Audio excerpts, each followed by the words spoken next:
Hello there and greetings from Split again. I'm now in the round 8. And before I start, I have to tell you that this will probably be one of the most difficult videos I have to make for this channel. But since I told to myself and I promised you that I will bring you all of my games, I don't want to skip anything. I don't want to, censor out the bad days and the embarrassing moments of chess.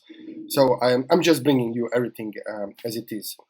And this game was another very bad game from my part. So just to give you some background. First of all, my opponent is, as you can see, 1400, but it's heavily underrated. He's heavily underrated. I watch his games, his history. He has some victories over 2000 plus players. He has draws against 2100 players and so forth. So I think he's 14 and he's obviously rising. And he didn't play much in the last few years due to COVID restrictions. So he's underrated. And when I saw this, I was immediately discouraged. So I thought, okay, so I have 1400 player. He will now beat me. I will lose many hard-earned ELO points because he's lower rated than me on paper, and he has victories over 2000 plus players. I don't, so I guess he's stronger than me. He's young. He's in a rising star, and I'm just an old adult improver. So I was discouraged right at the beginning, and this mentality haunted me through the whole game. So just for example, I played Italian game, which I play always, all the time, and I know this opening very well. I know the ideas, I know middle game plans. I'm very well familiar with the idea. And one of the basic ideas in the Italian opening is to play d4 as soon as it is possible. So as soon as you make sure that e4 pawn is not hanging and that you can play d4 without losing the pawn, you should play d4. This is the whole idea. And I was so scared of my opponent that I didn't play d4. I postponed it forever, and later on he was the one having full center with e5, d5. So this is one thing, and I was afraid of playing some complicated variations. I will show you the idea, which I just didn't trust my calculation, and I always had a feeling that he's out calculating me, that he sees farther, and so on. And in the end, he won 2 pawns and then delivered a fork, which actually wasn't a fork because I could capture his knight. But at that point, I was totally psychologically crushed. I had this strong feeling that he sees everything on the board and I see nothing, and I just resigned the game. In what computer evaluates as equal position. So I resigned the game in equal position out of the fear. Okay, it happens. It's all part of the chess. It's all part of having not much over the board experience. So yeah, let me just show you the game. I was right here, so I opened with e4, my usual stuff, e5, knight f3, knight c6, bishop c4, bishop c5. So we have Italian game on the board. Yeah, I'm happy. I'm always happy to play Italian. I like these kind of positions, and usually I play well. So I played c3, just supporting d4. This is how I play. Knight to f6, attacking my pawn, and d3, defending the pawn. He castled, I castled. So far, everything is good, and he played d6. So usually after he plays d6 and he castles, I play bishop to b3 here, because he can now try to harass my bishop, because now this pawn is protected. So before he made the move, he cannot play this knight to a5 because I can just capture the pawn and protect the bishop. So this is typical idea, d6. But for some reason, out of fear, I don't know, I thought, no, I don't have time now to play, slow moves like bishop to b3, which is ridiculous because I always played bishop b3 here. I had this position hundreds of times. But no, I thought it was too slow, so I played knight b to d2. Okay, I mean, no big mistake, but just that's just something about my mentality in this game. He played bishop to g4. Okay, now I play this in the way I usually play, so I put my rook here. Then before making h3, I put the knight here on f1. Then I make h3. Then I put the knight on g3. So in case he retreats his bishop, then the knight will attack the bishop. So these are just some typical ideas and maneuvers. So I play this. And now he realized immediately, I mean, he's playing very well. So the only good move here is knight to e7, so that he can jump over on g6 and stop some of my ideas here on the queen side. The main idea being that after this bishop is kicked away, and it will be kicked away with tempi very soon, so I could play this knight to g4 and then occupy this very important f5 square with my knight. So this is the idea. And the way to stop it is to have his knight on time here on g6, then I cannot play h4. So if he just waits one move, then he cannot stop my plan. So he played this at the right moment. So he knows his theory as black in the Italian. And so I continued with the knight to f1, and now he played knight to g6, stopping, controlling h4. And this is very good formation for black, by the way. So having two knights here, they cover so many squares around king, and they're very good defenders. So it's very difficult to attack. It's impossible to attack king with such good pieces. And this knight also has a perspective of coming to f4 later in the game. And they're very, very active knights who both they both defend and also are active at the same time.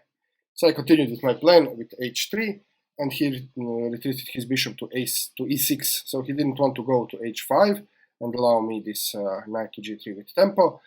Instead, he played bishop to e6. Now threatening my bishop here, and I just retreated the bishop. So this is all fine. So if he takes, I can either take with the queen, activating the queen, or I can take with the pawn, activating the rook. So both moves are fine here.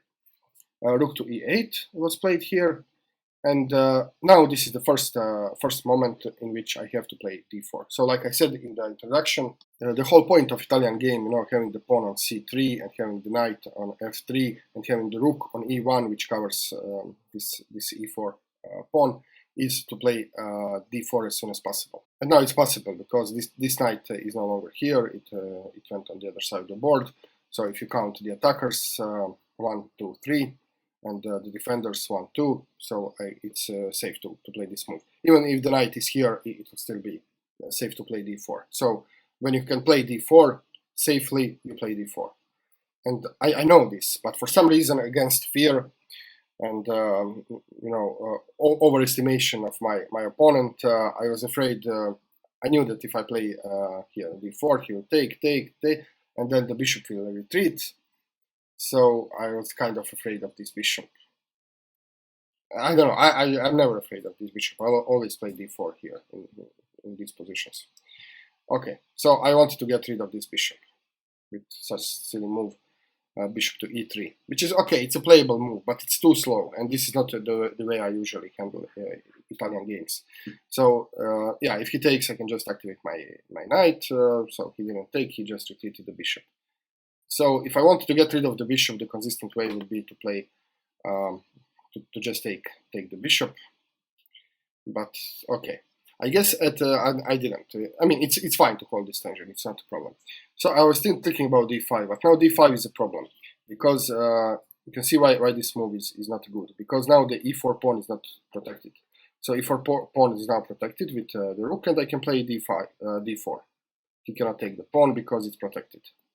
But now when I put the bishop here, and now all of a sudden I cannot play d4 because then he'll just take my pawn. My pawn is hanging. So this is the issue. Maybe maybe I could make it tactically work. I mean, he cannot just he can take it. Okay, so this is the problem. So I realized, okay, first of all, I want to hold to this bishop, and I want to defend e4. So I was thinking that maybe I should play d4 here. So I played the bishop to c2 with the intention that I can play d4 now, and I protect my pawn, since the rook is no longer protecting the pawn. So this was the idea. And he played c6 here.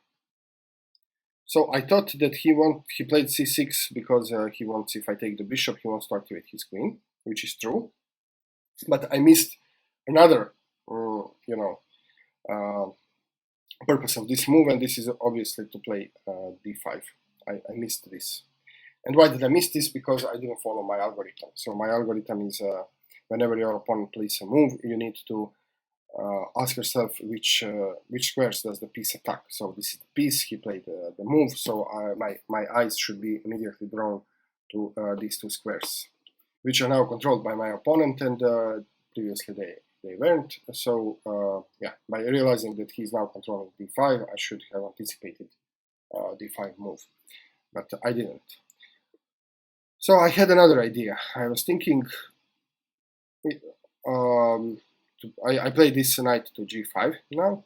So my idea is to attack his bishop. If he doesn't move the bishop, I'll just win the bishop and have the bishop pair. If he moves the bishop, which he did, so he moved the bishop to d7, then I can play bishop to b3, and now my bishop is activated again, so it's again very active bishop, and also there is a threat of capturing the f7 pawn. And I was thinking, so here before I play knight to g5, I was thinking about this. Okay, he moves, I go here, and now how can he defend the pawn? I thought that he would have to play his rook to e7, and I evaluated the position, and it looks like it looked like my pieces are more active. His pieces are kind of stepping on each other's toes, and I thought I was fine here. But of course, I didn't see that after this and this bishop to b3, he can just play d5. Now blocking the diagonal. Now the diagonal is blocked, and I don't have anything. He has full center, so he has the advantage. So now it was the high time. It was a must to play d4. D4 here. Just have to play d4 because if I don't take full center here, this is what happened in the game. So knight to g5. Bishop to d7, bishop to b3. Now I was happy to attack f7, but he just played to d5. And now black is better. It's engine evaluation is minus 0.5. So now he has a full center instead of me having a full center as a white. So it's basically, he's now like playing like white, and I'm playing like black. There we go.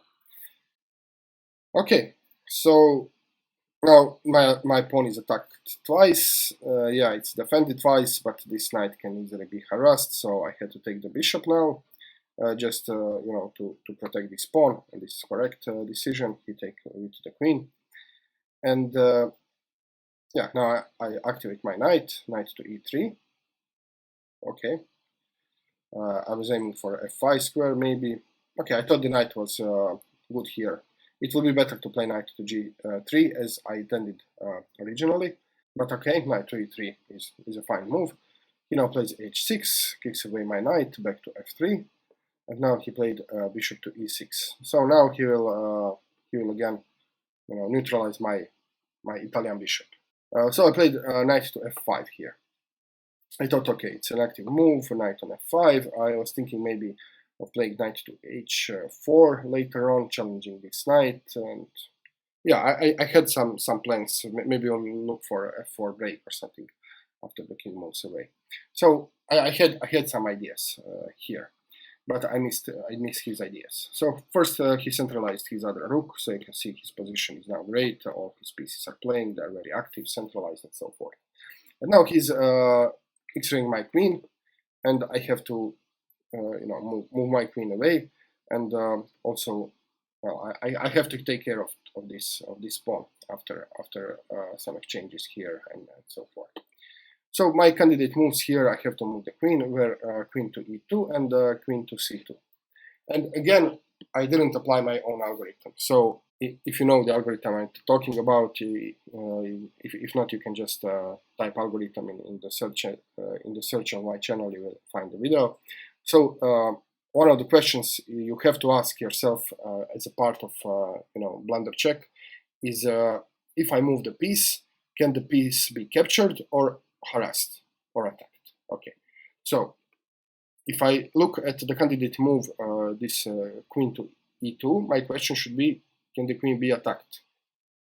Maybe I even asked myself this question, but I didn't see that the answer is yes. Yes, by knight to f4. So just based on this consideration, I should have played queen to c2 because now the queen cannot be attacked. Another question in my algorithm about blunder check is to ask yourself, what was the piece doing before I move it? So what was the job the piece is performing? Because once you move the piece, it no longer performs the job it used to perform. So what is this piece protecting? And it will no longer protect if I played queen to e2. And obviously, it's the queen is protecting the bishop. So if I move queen to e2, it no longer protects the bishop. And now the bishop has only one defender and one attacker. This means that the bishop is unprotected. It should be treated as an unprotected piece. So based on these two questions, so I have three questions in my blunder check. So can the piece be captured, harassed? What is the weakness it leaves behind? So the weakness now it leaves behind is this bishop. And the third question is how does it influence other pieces? So does your move block some defenders or something? So I mean, two or three questions suggest that this queen to e2 is a bad move, but I play this anyway. So it just tells you how my state of mind is. You know, I play the move which I know is bad, and I know how to see that the move is bad, and nevertheless I just play it. So now he should just play knight to f4, but okay, he played something between moves. So he first took the pawn, I took back, and now you can see that this bishop is hanging. It has two attackers, one defender. So he took, and now I lost the pawn temporarily. But I saw, okay, I can get another pawn. So I take the pawn, but now this rook is kind of out of the game. It could be maybe activated, maybe I could double up, but he has too strong initiative, so I don't have time to bring this rook back in the game or to, you know, to support it or anything, because now he has some forcing moves. So knight to f4 here, hitting the queen. I have to move the queen somewhere, and you can see I don't have many squares because he's controlling all the squares. So I played queen to f1, and now he played knight to d3. And here I saw one cute move which by exploiting the fact that this is protected by the rook, and I can block if I block the rook, then I can take the knight.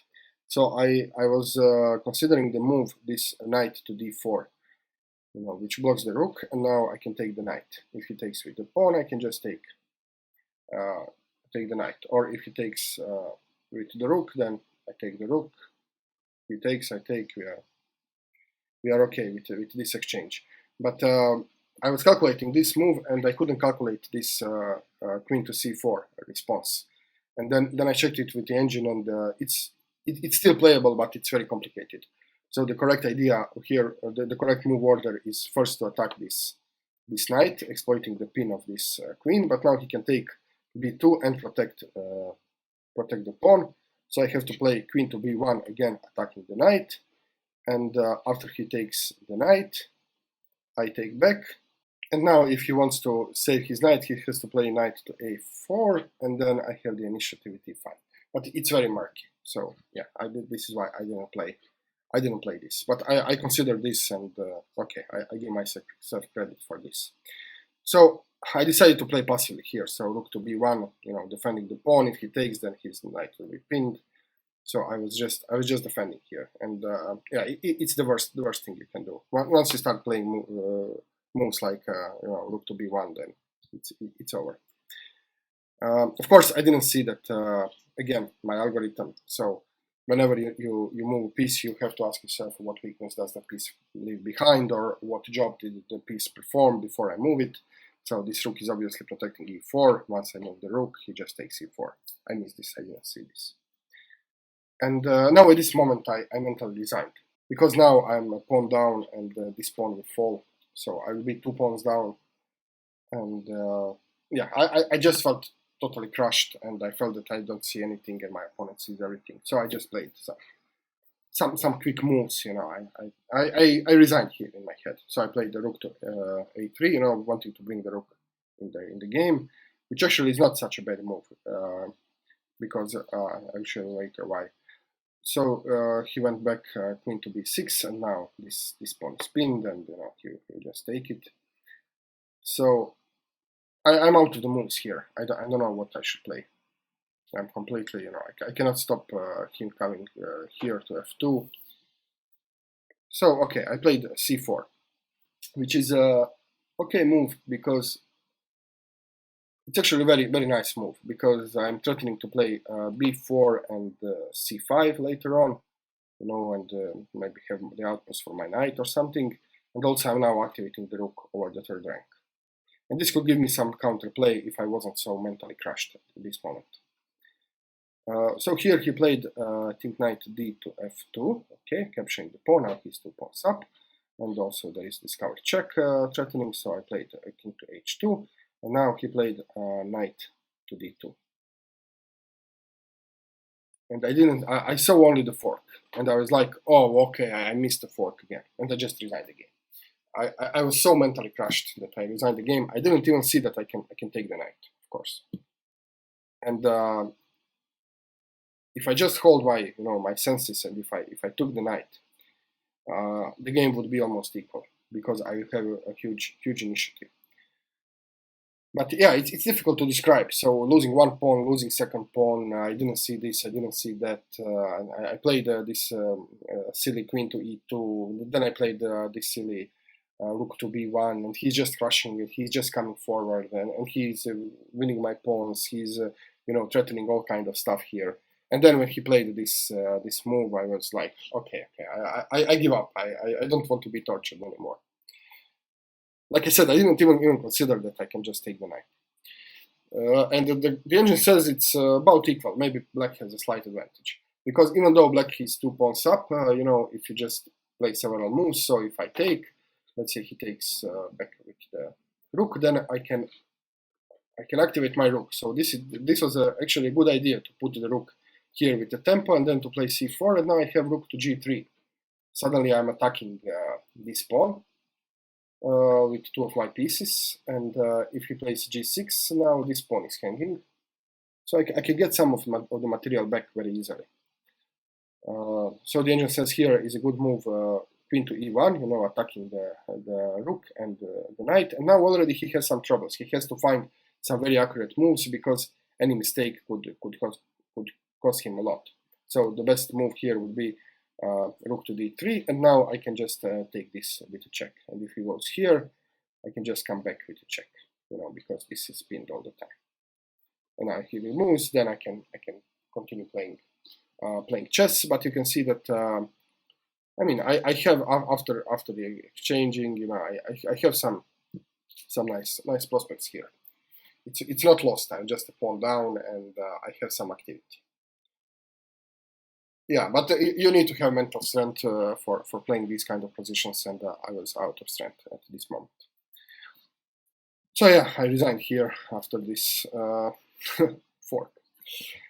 So this is it, the end of round 8. I was also disappointed because I was expecting more from this tournament. I expected that I will, finally get an opportunity to play with stronger players, maybe to get some victories. But it turned out that I either played with 2,000 plus players or with kids, and I beat kids. I lose against stronger players, and these big tournaments are usually like this.